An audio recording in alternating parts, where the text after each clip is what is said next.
Hi, I'm Jay, My name is Min. And this is Noel.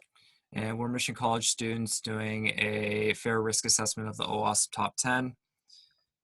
These are each one of the OWASP Top 10. They represent the most commonly implemented cyber attacks in the wild. And FAIR is an acronym that stands for Factor Analysis of Information Risk. OWASP stands for the Open Web Application Security Project. It is the name of the security organization that maintains an in-depth list of cyber threats. We're going to be using FAIR to measure the business impact of each one of the OWASP top 10. And for each one of and for each item on the list, we will define what the risk is and calculate its threat to a target infrastructure. Using the FAIR calculator, we will graphically show the threat level of each item on the OWASP top 10 list. An injection attack is a type of attack that is typically run against databases. You would send a query, which is a snippet of code that can that could make the database do a given thing. It with a SQL injection, you have an unauthorized user running a query against the database, and typically they would be done to get some information out of it. You would run a SQL injection if you wanted to if an adversary wanted to do a modification or steal a person's credit card information from the database. Next is broken authentication. You have I gave it some really high scores just because you could do a ton of damage with it. You could pretend to be someone else, and you could steal an attacker could steal someone's session and pretend to be them, and then like clean out their bank accounts. Or they could pretend to be like a doctor and have someone give up useful or valuable information to them. Typically it would typically you would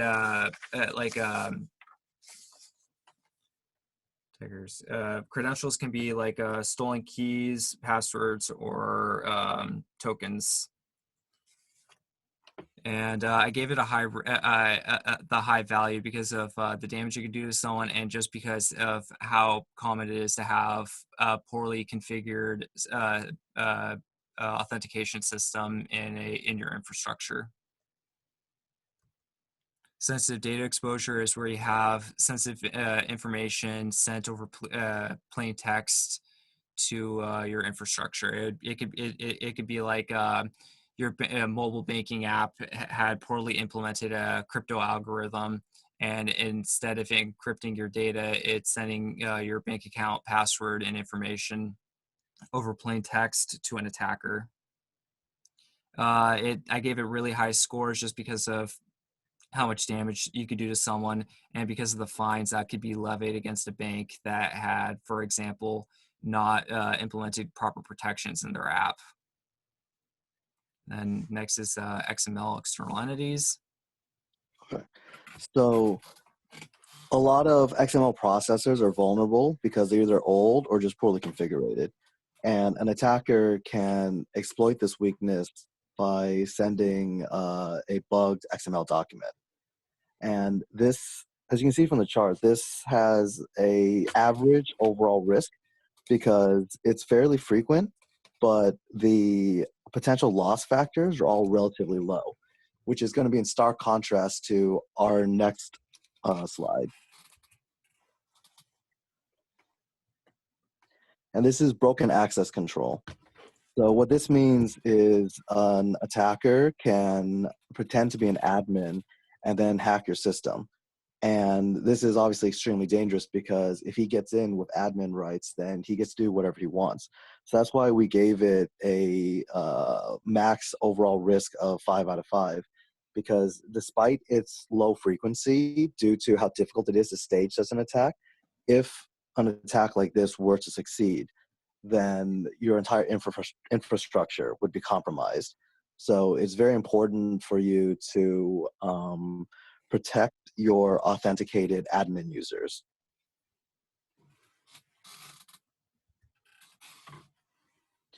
Now for security misconfiguration.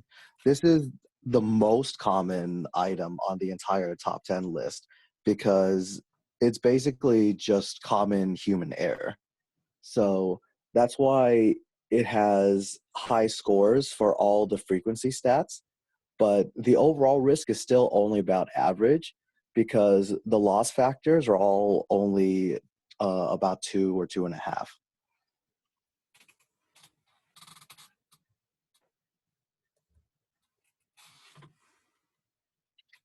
And now for cross-site scripting XFS. This is just your basic malware and adware. And this is also extremely common. It's in fact the second most common attack among the OWASP top 10. And it has an even lower overall risk than the previous one at only a 2 out of 5.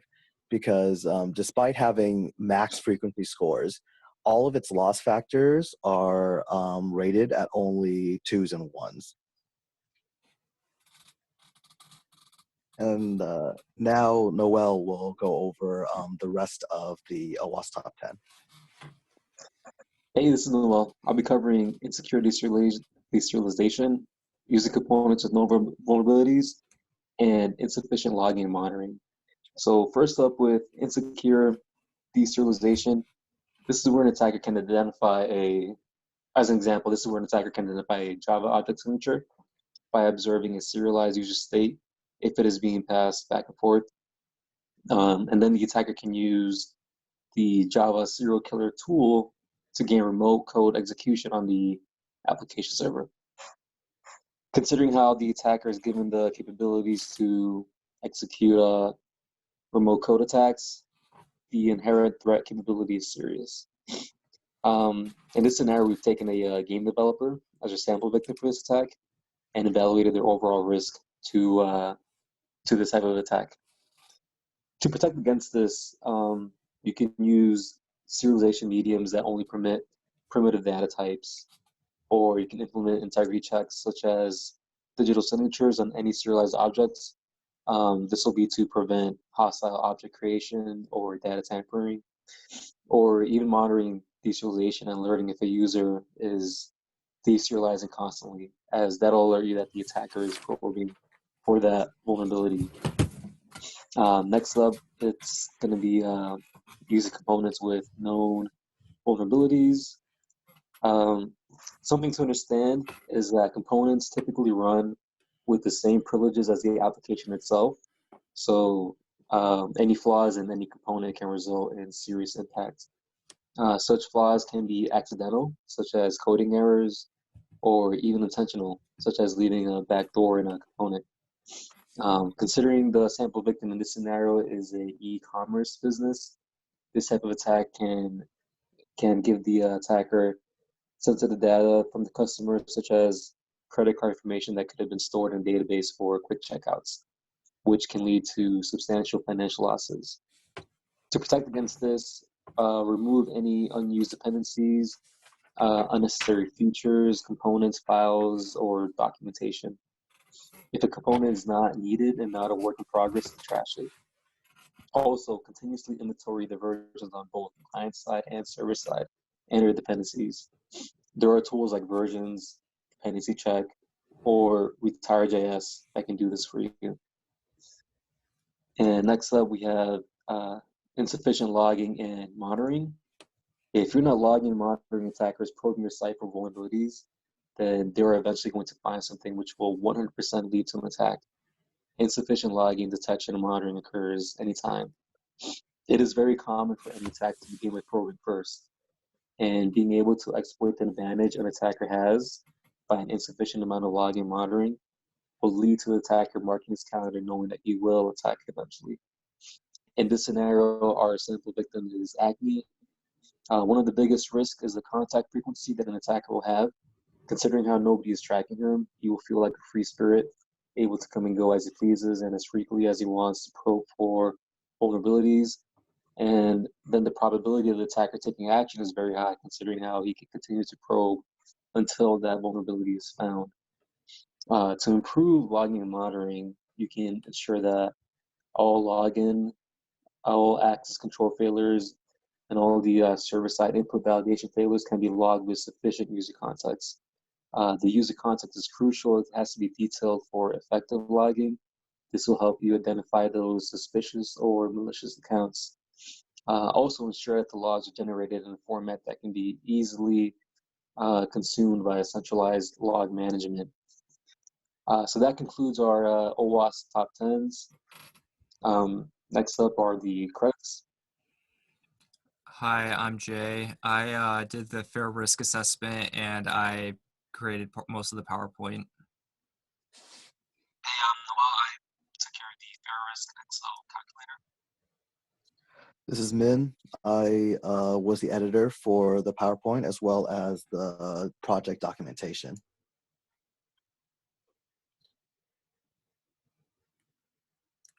And then here's our slides, or here's our resources cited. We have the OWASP top 10, a news article about the Target hack and the financial loss that Target has suffered. Various the top 10 cyber attacks in terms of damage for 2019. The Equifax cyber attack, which was probably one of the biggest, or one which probably affected the most people, or it was probably one of the single attacks that affected the most people. Up to date, and the biggest data breach of the 21st century, and then the Fair Institute is last.